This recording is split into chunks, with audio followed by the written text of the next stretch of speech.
Hapja e vitit gjyqësor nuk përcakton vetëm një kalendar të ri të pune, por shënon hapjen e një kapitulli të ri për përgjegjësie të përbashkët, për shtetin e së drejtës, për besimin e qytetarëve dhe për autoritetin e sistemit të drejtësisë në vendin tonë. Ky vit gjyqësor përkon me një moment domethënës, 10 vjetorin e nisjes së reformës në drejtësi, reformës më të thellë dhe më transformuese në historinë institucionale të Republikës së Shqipërisë.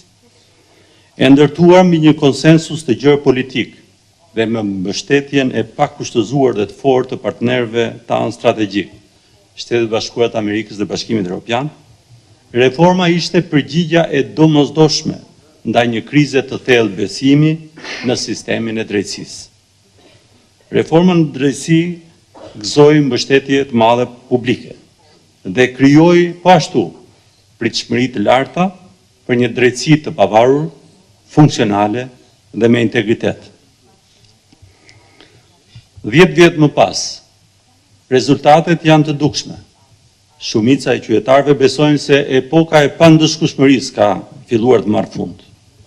Raportet ndërkombëtare, media dhe publiku me të drejtë i kushtojnë vëmendje aktivitetit dhe sukseseve të SPAK-ut dhe QKK-s, por në sistemin tonë të drejtësisë kemi edhe struktura të tjera, gjyqtar e prokuror, të cilët po me kaq përkushtim, profesionalizëm, dinjitet dhe përgjegjësi kanë arritur të japin drejtësi.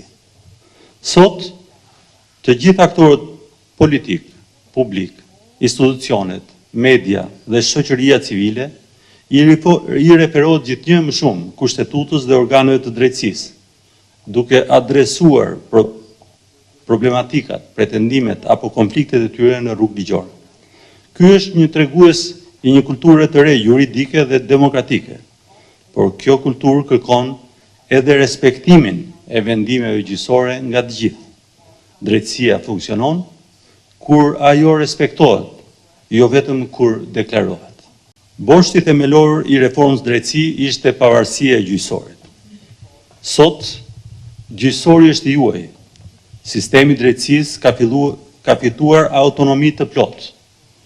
Kjo pavarësi është një arritje madhore, mjaft e rëndësishme, por pavarësia shkon domosdoshmërisht, krah për krah me përgjegjësi. Edhe funksionimi, integriteti dhe besueshmëria e sistemit të drejtësisë janë në radhë të parë përgjegjësi e juaj.